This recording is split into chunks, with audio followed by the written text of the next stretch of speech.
Good afternoon, everyone. My name is Matthew Garcia. I'm the Associate Director for Employer Relations and Alumni Programs here at the YU Career Center, or here virtually at the YU Career Center. I'm joined by a employer slash alumni who has graciously made time for us today to talk about his career path in data analytics and data science. His name is Ron Nashan.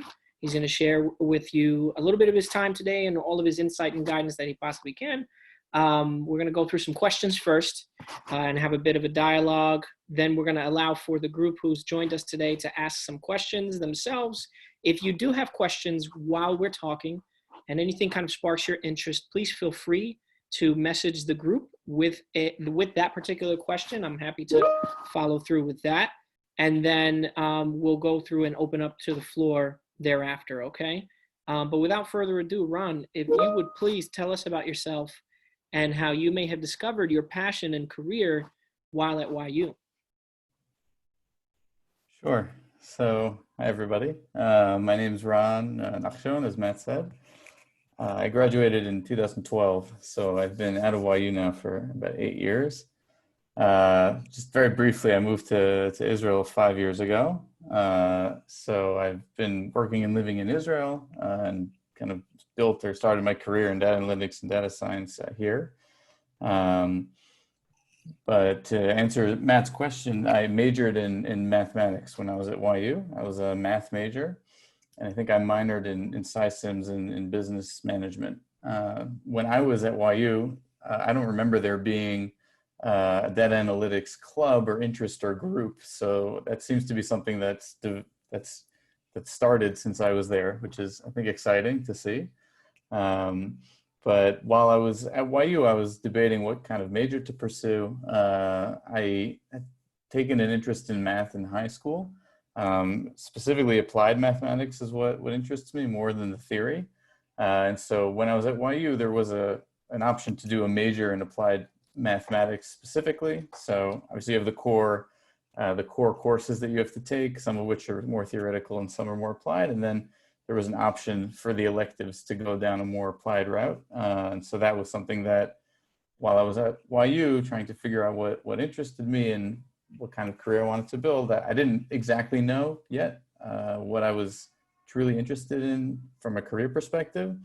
But the advice I got from people at the Career Center and just in general was math as a major is something that's broad enough that you can apply it in different possible careers. It doesn't, if you go into pre-med, so then you're almost locked into something in the medical field, but math is something that perhaps can be a little bit broader. So for me personally, since I wasn't 100% sure at that stage in my life what I wanted to do, and it was something that I enjoyed and challenged me. So again, from the advice I got from the Career Center and the professors, I decided to go down that route. And ultimately, being a math major helped set the foundation for the career which I eventually started building, which is in a career of data analytics and data science in the world in data in general, which obviously math is very related to. So I would say YU definitely helped me start that process, both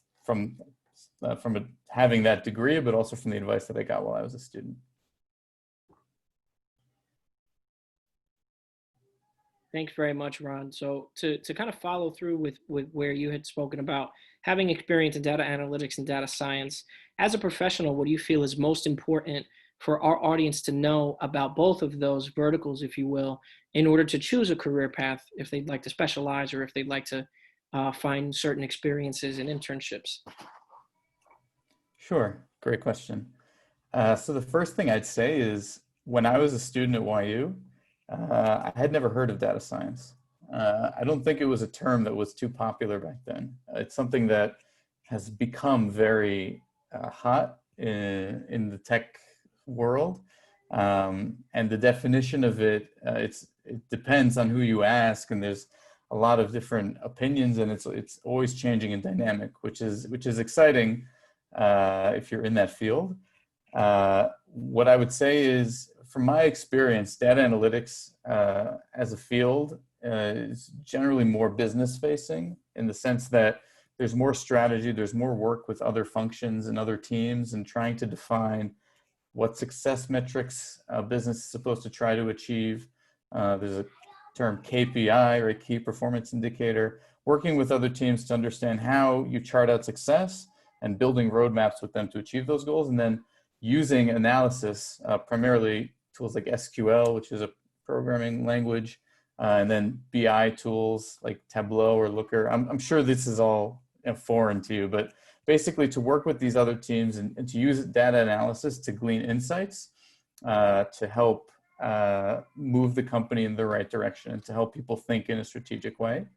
And data science, I would say, is more technical. It's more programming heavy. It's writing machine learning models or algorithms to predict certain events, or it depends what company you're working for and obviously what field they're in. But in general, data science, the term is generally taken to mean, I think today, someone who's more in that bend, more interested in like the computer science aspect of it.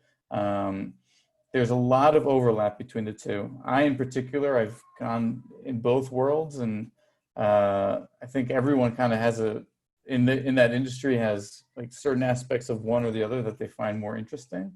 There's a lot of overlap, but they're obviously both very heavy on numbers and quantitative stuff. But I would say for data analytics, you need less of a focus on the coding and the programming, and for data science, you need less of the focus on the interpersonal skills and the business strategic side. But both of those are really interesting fields. Both of them are very in demand. And I think that they're both just going to increase in terms of the demand going forward. They're things that are going to become more and more advantageous to build a career in as the 21st century unfolds, particularly as the world gets more digital due to Corona and other factors. All right, terrific. Thank you. So you spoke a lot about skills. If I were to be able to probe a little bit more, what are some technical and soft skills as well that are crucial in being a competitive candidate for entry-level roles in data analytics and data science in your experience? Great. So for data analytics, you have to know SQL. That is, I think, at least in the industry today, kind of a non-starter if you don't know SQL. I taught it to myself. When I moved to Israel, I didn't know SQL, and there's plenty of online courses, boot camps, even YouTube videos that you can use to get enough of a familiarity that it can help you get an entry-level position. But I would say if you're considering a career in data analytics, SQL is something you should definitely start with. And then also for data analytics, I mentioned BI, business intelligence tools. So there's tools that are useful for reporting and graphs, and there's a lot of different tools in the industry. Each one has their own kind of nuances, but to become familiar with one of the more popular BI tools in the domain. So Tableau is a really popular one, but there's a lot online that you can, or a lot of tutorials online that you can familiarize yourself with those. So from a hard skills, I would say you should definitely know SQL. You should definitely have familiarity with the BI tool. And for analytics, the soft skills is actually, I would say, more important. It's really important to the soft skills piece of it. And to kind of, it's hard to build a soft skill, especially for an entry-level position. But the sort of thing that I would say you should ask yourself, do you find that you meet these criteria for, that you have those strengths, is around being able to think very critically about a business problem or scenario, right? That if you're presented with a certain, and there's online, you can also do exercises for yourself, right? One that it's kind of cliche, but I actually like a lot is a common interview question would be, how many taxi cabs do you think there are in Manhattan?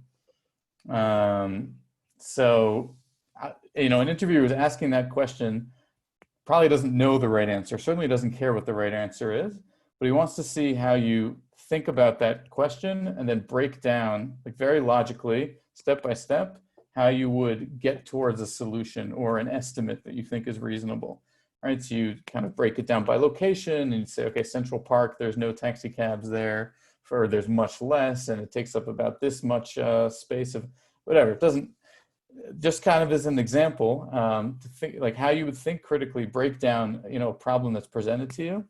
That's key for analytics, right? And then being able to communicate that effectively to somebody else.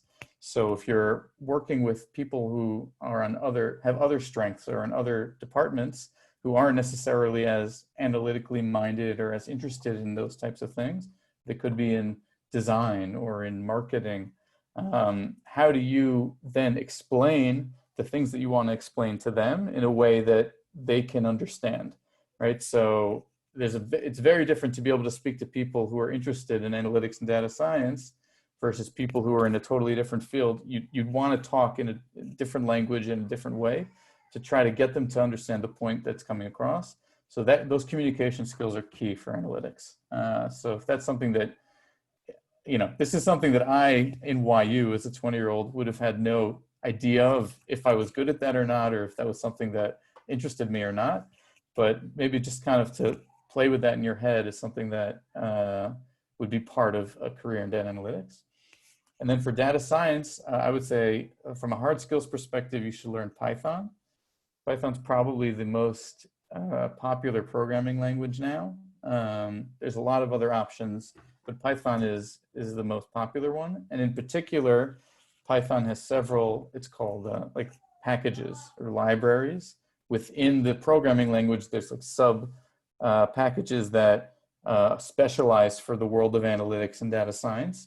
And so I would familiarize myself specifically with something called pandas, like the animal, pandas, which is the one-stop shop for data analytics within Python.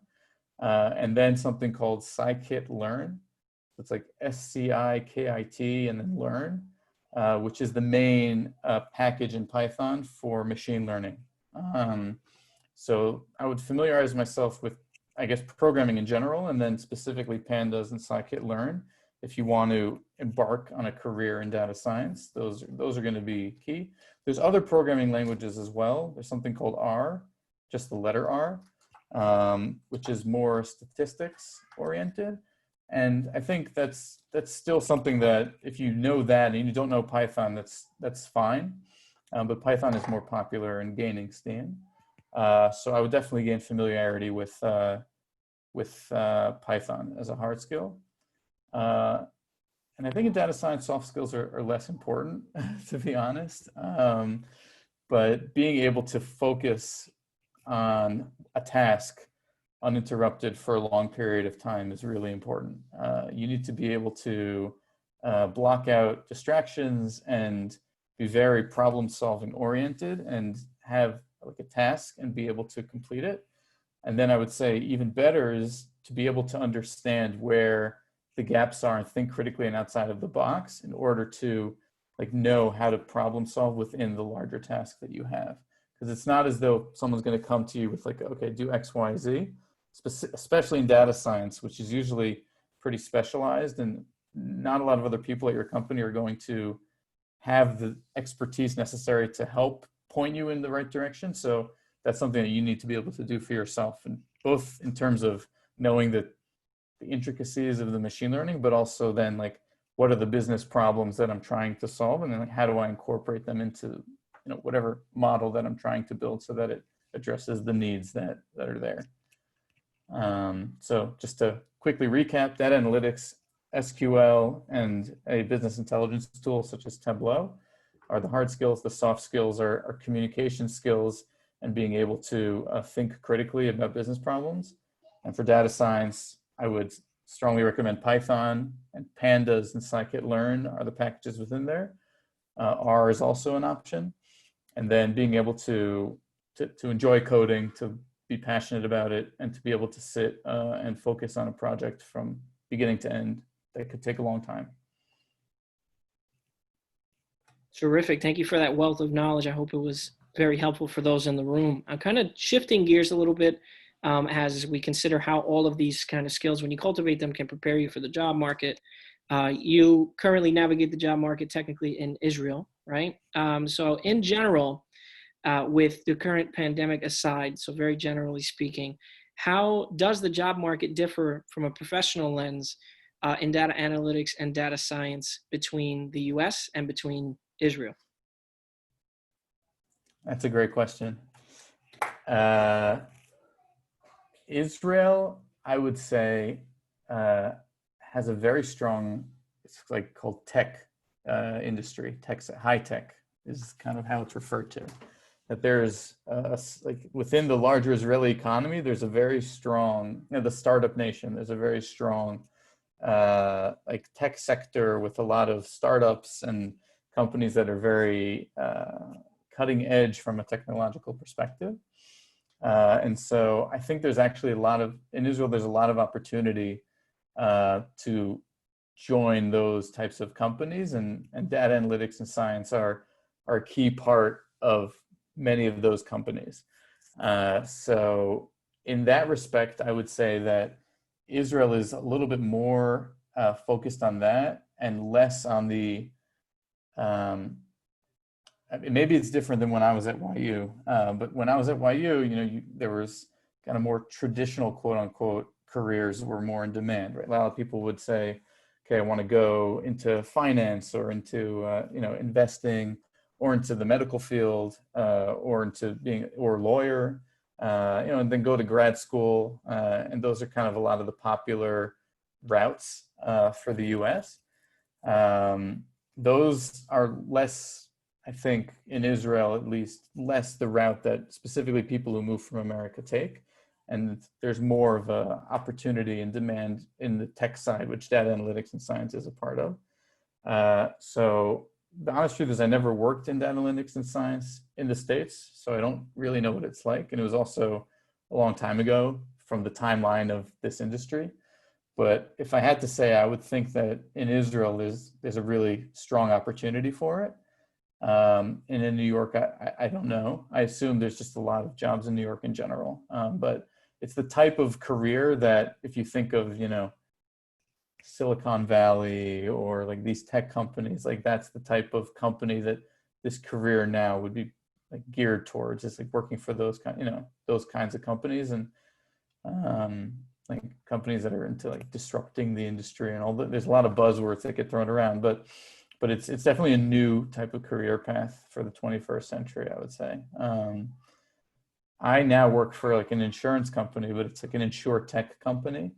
So there's a lot of traditional insurance, like actuarial work and all of that, but it's taking kind of an old domain and using more cutting edge, like data related techniques to try to make it like more relevant for the modern age.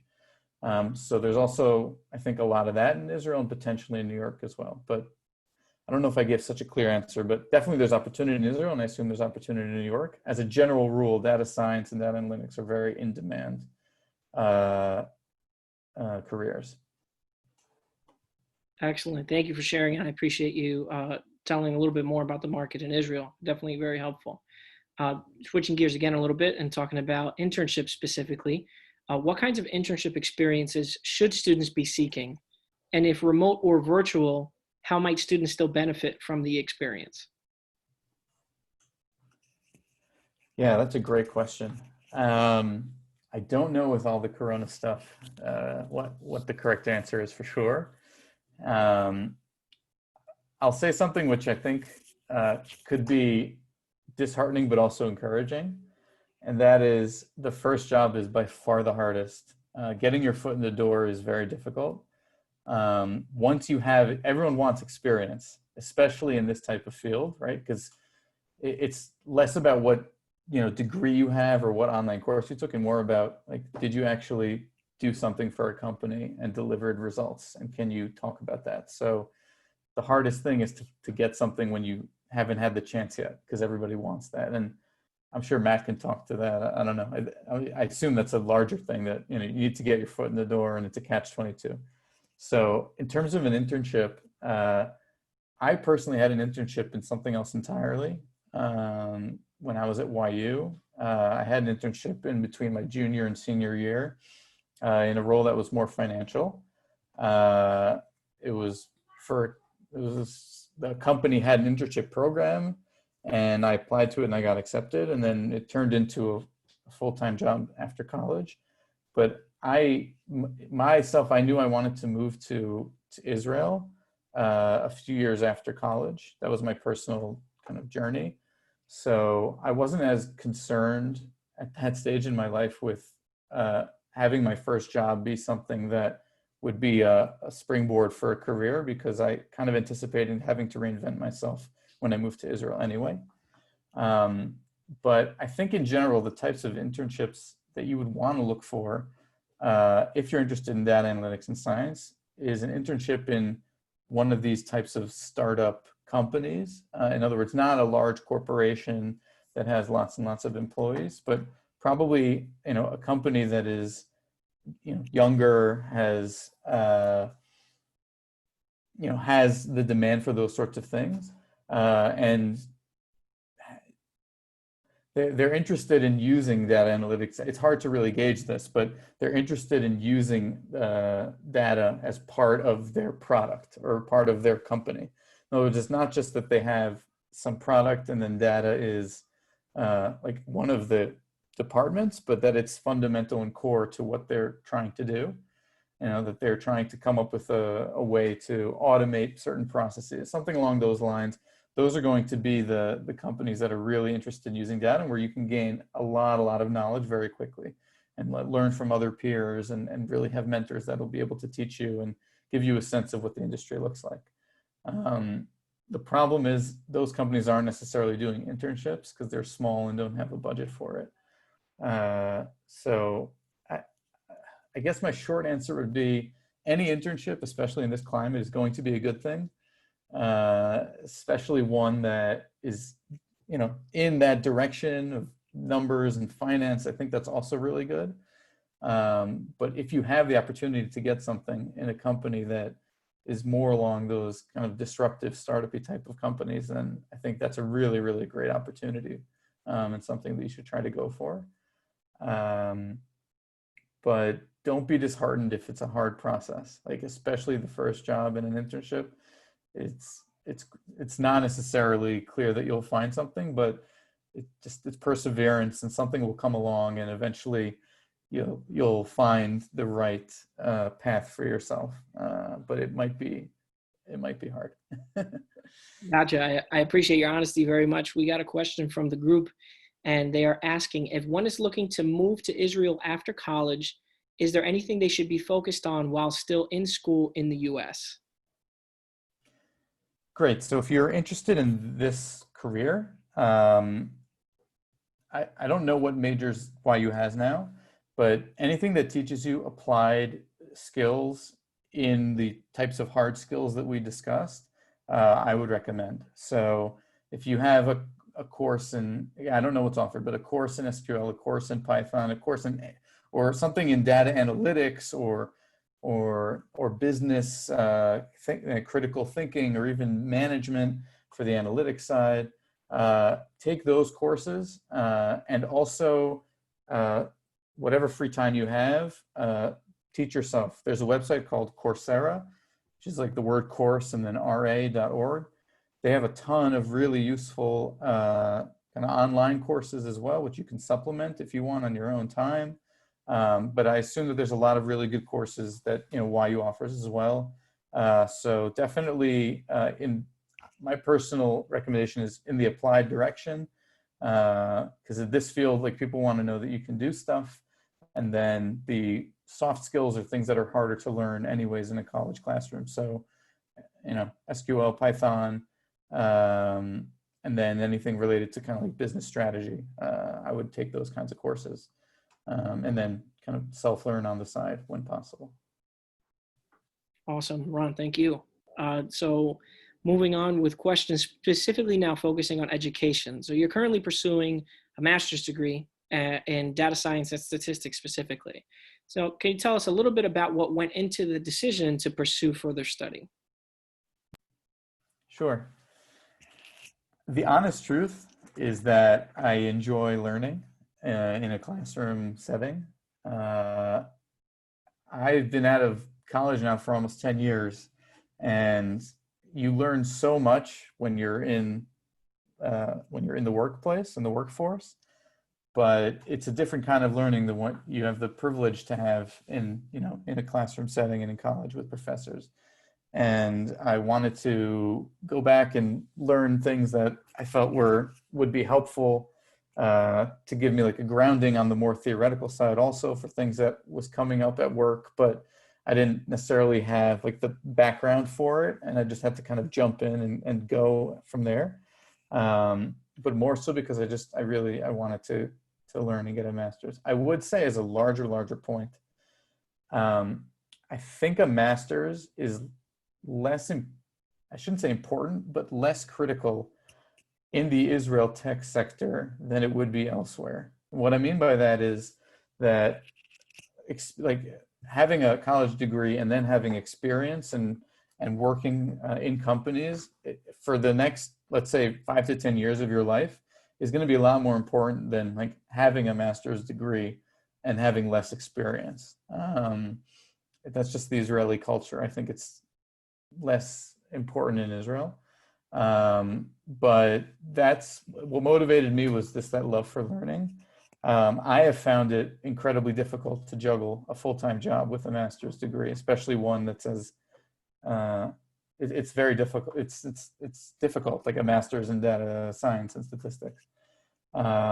So I've actually kind of paused it and resumed it and paused it as I've been trying to navigate focusing on a career.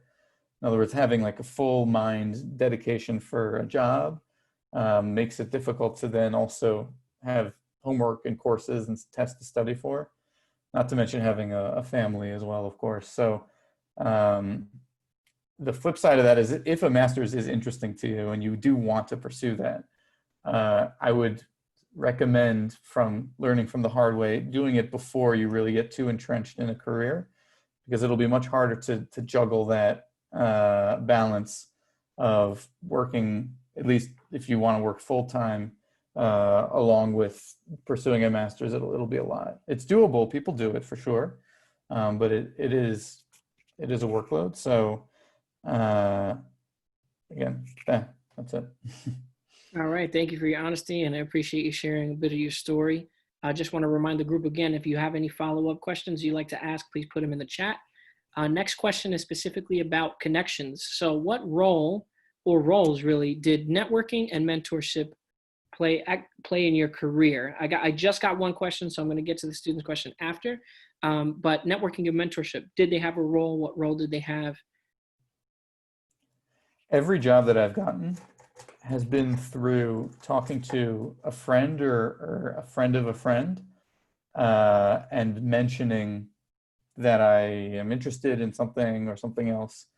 And then somehow it's snowballing into getting an interview and then eventually getting a job.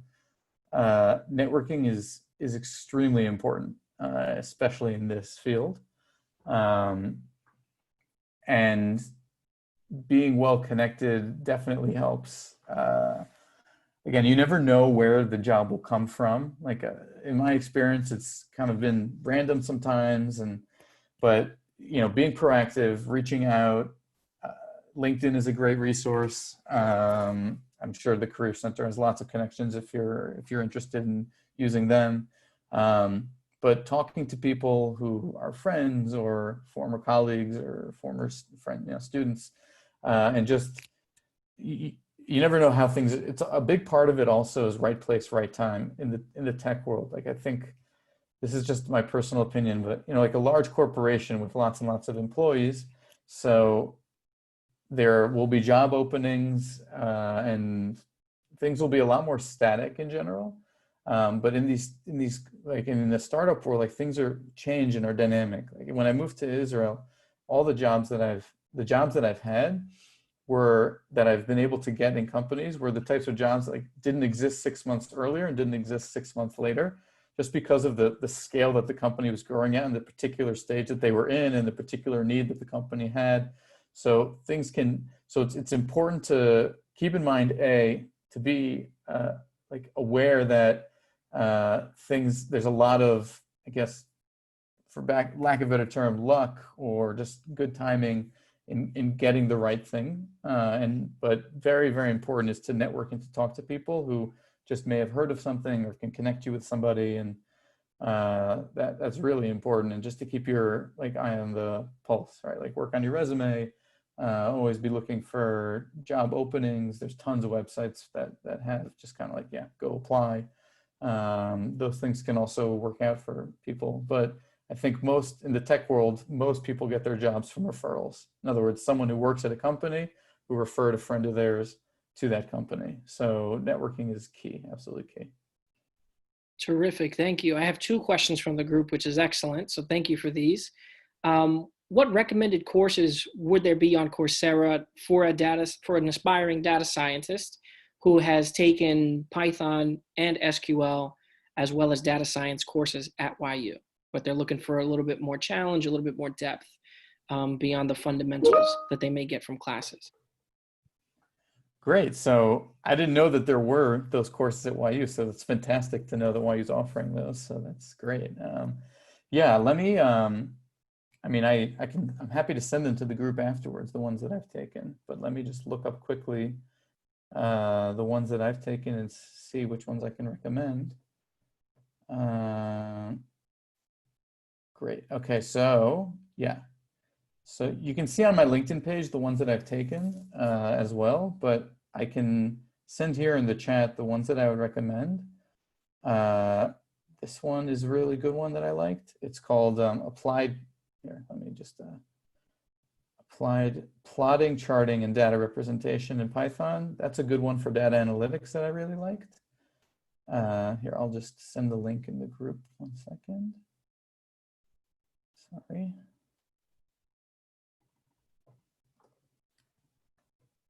I'm just opening it up.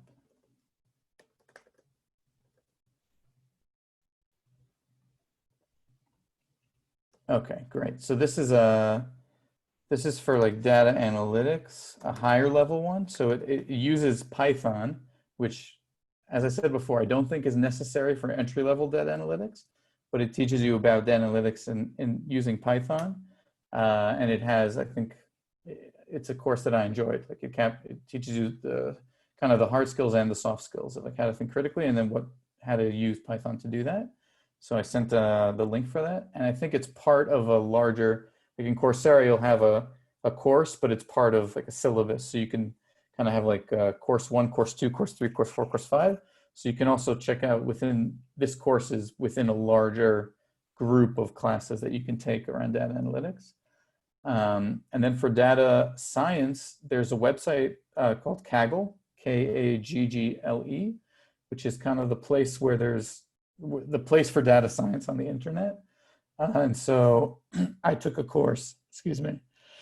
I took a course that teaches you about data science and then specifically about how to do data science on Kaggle, because Kaggle has like data science competitions that people compete in, who can build the best model and get the best results.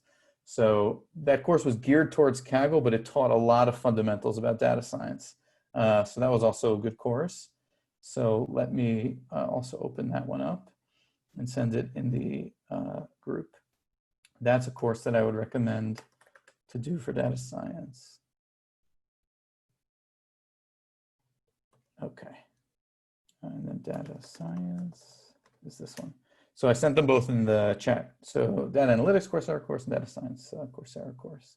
I'm sure there's more, but those are the ones I took that from the ones I took that I'd recommend the most. Terrific, Ron. Thank you very much for that. Second question from the group is, how critical is Hebrew language fluency for a data analytics career in Israel? Not as much as you'd think.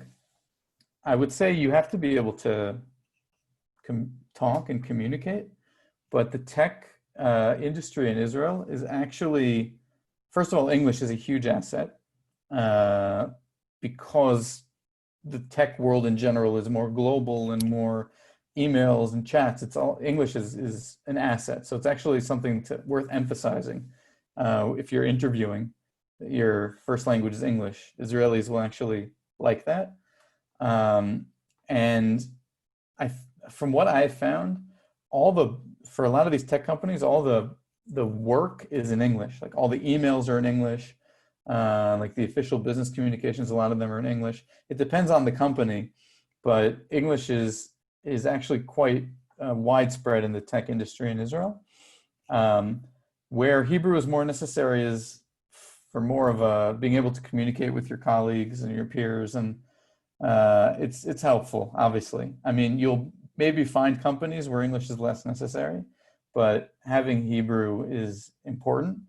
But it's not like if your Hebrew is abysmal, I would say that's a problem. But if your Hebrew is, you can have a conversation and you feel reasonably comfortable talking to someone, knowing that you're not fluent or even close to fluent, I would say that's sufficient. You'd be able to get by for sure, and find a job. Obviously in Israel they have, and YU too, of course, you can take what's called ulpan, right? You can learn Hebrew. The Hebrew that we learn, that most students who go to YU learn in Hebrew school or in their private schools, is more grammatical Hebrew and less, Hebrew that you need to talk to somebody on the street, which is much more important, right? You don't need to know how to conjugate words. You need to know how to kind of have a conversation. So if you're strong in your grammatical Hebrew, but you don't really know how to walk into a restaurant and order a meal, pay the bill, that sort of thing, then that's what I would focus on a lot more, because that's the sort of thing that you need just to be able to navigate any job in Israel, not just data analytics and science. But beyond that, there's also a lot of words in Hebrew that are really just English words that have been adapted to tech. So there's a word in Hebrew that I hear all the time, lefasbek, which means to Facebook somebody. It's just, you'll have a lot of words in the tech jargon in Israel that are literally just English words that have just been adapted into Hebrew, and that's quite common. So that you can, if you're smart, and you can pick that up fairly quickly, and that's a big part of the Hebrew words that you'll have to speak. But you do have to have some comfort with speaking in Hebrew for sure. Thanks again, Ron. Really appreciate it. I have one final question for you, and then I'm going to open it right up to the group for just a few more questions. In general, where do you see the field, or either field really, headed in the next 5 years, by about when students in this room may very well be either in their first several years of their career? And how are you personally planning to adjust to those developments over the next 5 years? This is something I personally think about a lot, and I would say even struggle with. The upshot of the tech industry and these startups is that they're dynamic and always changing and exciting, and there's a lot of opportunity to learn.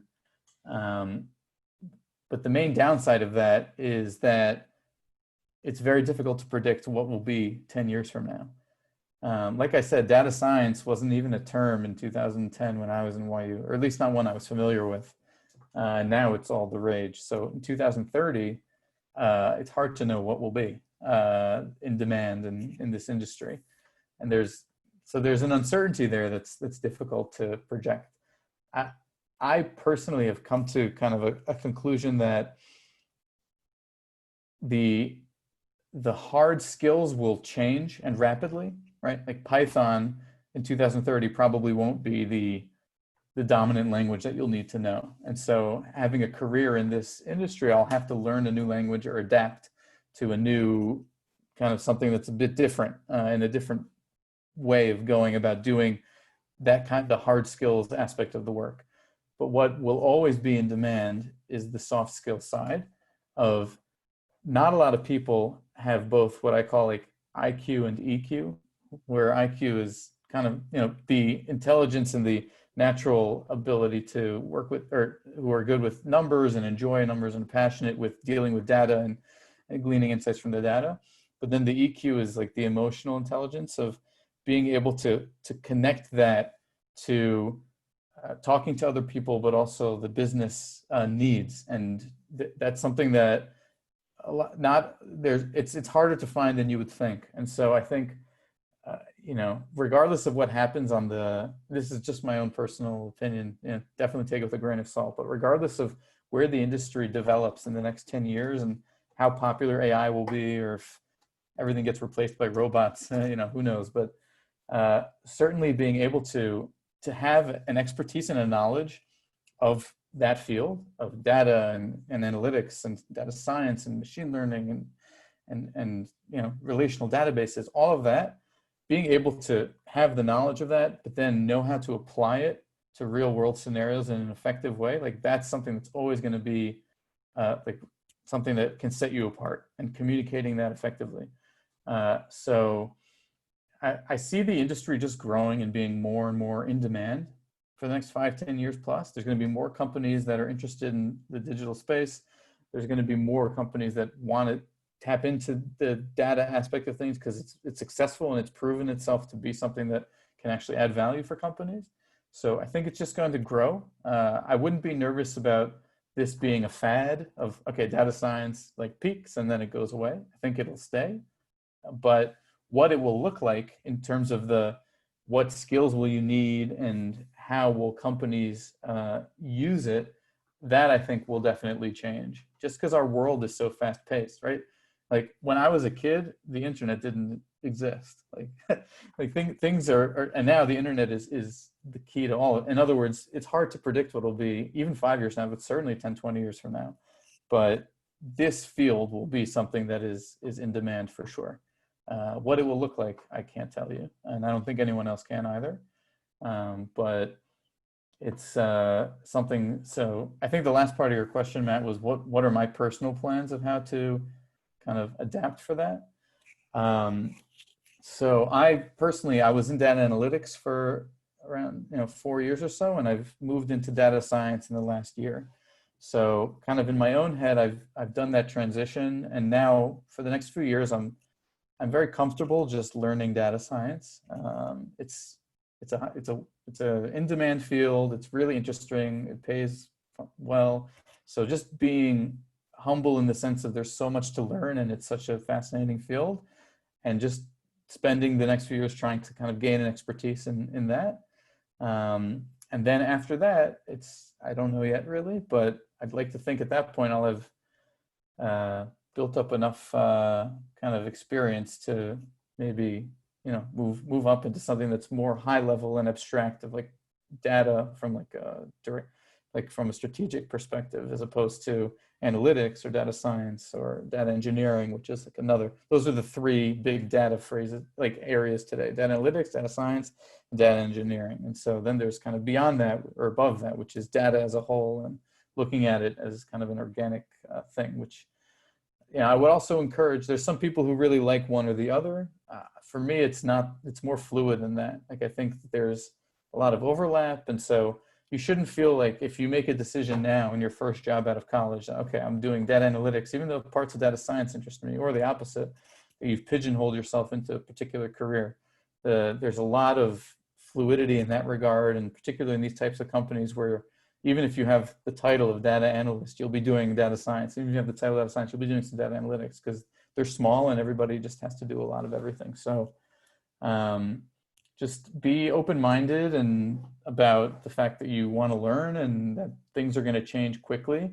And so it's hard to know exactly what things will look like. And if you can kind of make peace with that concept and you think you have the personality to enjoy that sort of thing, then just build the hard skills that are in demand now, knowing that 10 years from now they'll be different, and just try to work on understanding what interests you and what types of where your passion is, what you think will help you get up in the morning and make you passionate to like add value for a company, because ultimately that'll be the best career path for you in the end of the day, regardless.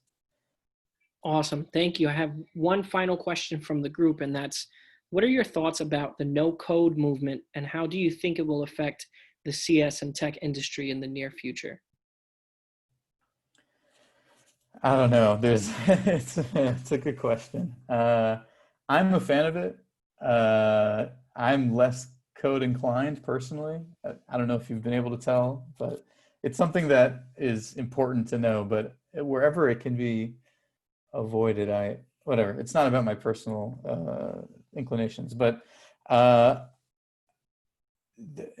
in tech, there's kind of there's people who are much more in like code oriented and engineering and programming, and then there's people who are less so. And so everyone, I think, kind of gravitates towards their own preferences. I don't know how it'll affect. I think programming is here to stay for the near future. I don't think this is going to gain too much traction in the near future, but I don't. It's hard for me to say. I mean, certainly you need to code for data science, analytics, maybe less so, but I think it's an integral part of the industry for the near future. I don't really have a good answer. Sorry. Thank you, Ron. Listen, to wrap up, everyone, thank you for coming. Ron, a very big thank you to you for taking the time to share all of these answers to these questions. And it was terrific insight and guidance for the students who joined us today. As mentioned, it is live to tape, so it'll live on YouTube for that knowledge that you've shared to continue to proliferate and impact students' preparedness for getting into the career that you have such a passion for. Not sure how it is that you prefer to be contacted, if at all, but do you have a preference if on LinkedIn versus other means? Feel absolutely free to reach out whenever you'd like about anything relating to this, relating to moving to Israel, if that's what interests you, whatever you'd like. I'm more than happy to help. You can reach out on LinkedIn or email me if you'd like, or WhatsApp me. I can send now in the chat all that information. Don't be shy. The preferred method would probably be email, but any of those are more than okay. I'll send my stuff now. I haven't updated my LinkedIn in a bit, but that's the link. Then my email address. And then this is my WhatsApp is an Israeli number. So any of those methods are fine. Yeah. Any questions? Any other questions? Yeah, any other final questions for Ron?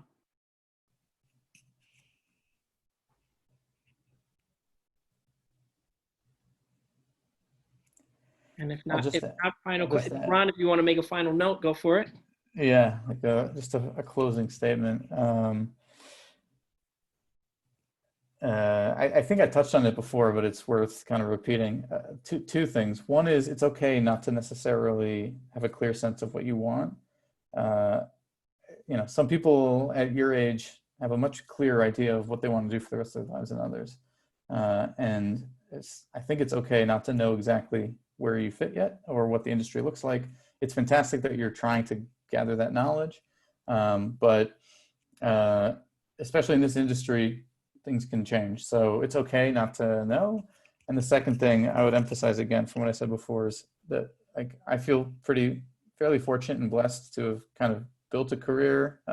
It's something that I'm passionate about, and it's a lot of it has been through just talking to the right people at the right time, and just being positive and motivated whenever I can to put in the best work that I can. So don't be discouraged. Just trying to be as on top of things as you can, and the right thing can come from an unexpected place. So networking is key to finding the job, and then once you have that first job, you'll see, if you find that first job, then after even 2 years in tech of experience, recruiters will start knocking on your door and saying, hey, are you interested in coming to us?